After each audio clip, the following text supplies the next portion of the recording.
Euh, je me retourne vers Isabelle Lopez. Euh, quand on, quand on a créé My Smart Journey, c'était pourquoi faire à l'origine? Et bon, on parle bien de médiation. My Smart Journey, on pourrait le traduire littéralement par mon voyage intelligent. Mais alors, de quelle intelligence parle-t-on? Oui, ben en effet, moi je vous amène un peu ailleurs. En fait, les clients qu'on a veulent se raconter. Donc, ce sont des territoires qui veulent se raconter, des sites historiques, des musées qui veulent interpréter davantage leur collection et qui vont utiliser notre solution pour le faire par eux-mêmes. Donc, c'est la caractéristique de notre outil, c'est qu'il se fait par eux-mêmes. Souvent, il y a énormément de contenu qui existe dans ces organisations-là et des gens très compétents aussi pour le raconter. Aussi une expérience terrain, hein. Souvent ils ont des guides, ils gèrent des guides déjà. Ces guides-là ont l'habitude de recevoir des questions, de savoir comment c'est le plus drôle de raconter certaines parties de l'histoire ou des choses comme ça. Et ils cherchent à le faire eux-mêmes. Donc on s'adresse souvent à des plus petites destinations, encore des sites plus petits qui ont peut-être moins de budget. Je vais demander de montrer la vidéo, s'il vous plaît, à la régie. Donc, je vous ai préparé quelques images pour vous illustrer tout ça. Alors, on va commencer, ou on commence dans la ville de Québec avec le port de Québec, qui est une magnifique... Ah, c'est bon, ça s'en vient. Donc, le port de Québec est une magnifique promenade, en fait, dans cette ville-là, qui est historiquement le premier lieu en Amérique du Nord, où se sont installés les Français. Et il y a là tout un patrimoine industriel, mais dont on ne voit plus du tout la trace. Les gens, dans la balade, au hasard, tombent sur des affichettes, des panneaux d'interprétation, mais qui sont interactifs, ou est-ce qu'avec leur propre téléphone, ils vont avoir les contenus.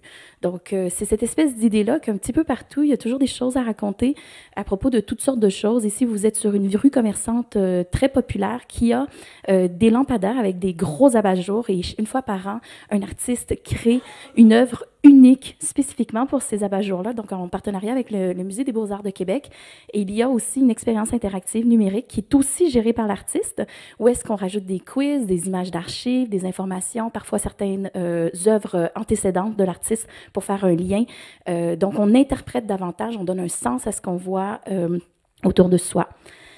Si je vous amène ailleurs, par exemple, plus près de vous, au Mans, c'est une ville qui a 2000 ans d'histoire avec, par exemple, ici, on voit une magnifique muraille romaine qui est authentique, en fait. C'est unique. Alors, les gens se posent la question, que ce soit les touristes ou encore les résidents, ils se demandent qu'est-ce que c'est ça, comment ça fonctionne. On veut raconter, par exemple, à la famille, on ne sait pas trop quoi dire.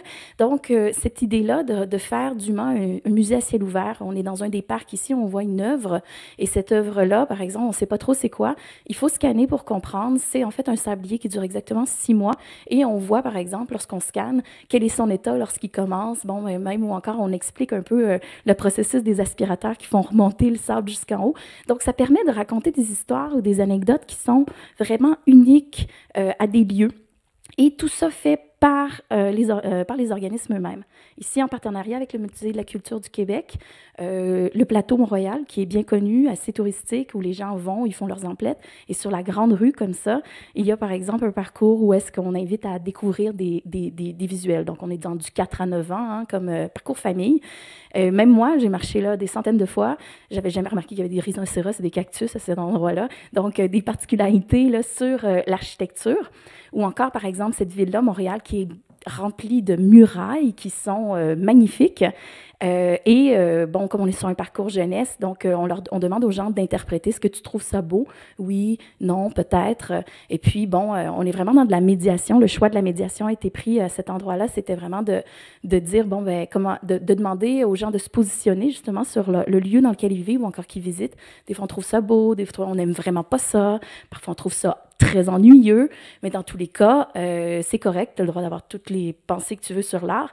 Et après, par contre, on nous dit, ben les artistes, eux, ils avaient une intention et ils présentent, bon, ben voyez-vous, ça, c'est 2 personnages, mais en fait, c'est 2 fois l'artiste, ce sont 2 représentations, c'est sa dualité, etc., etc.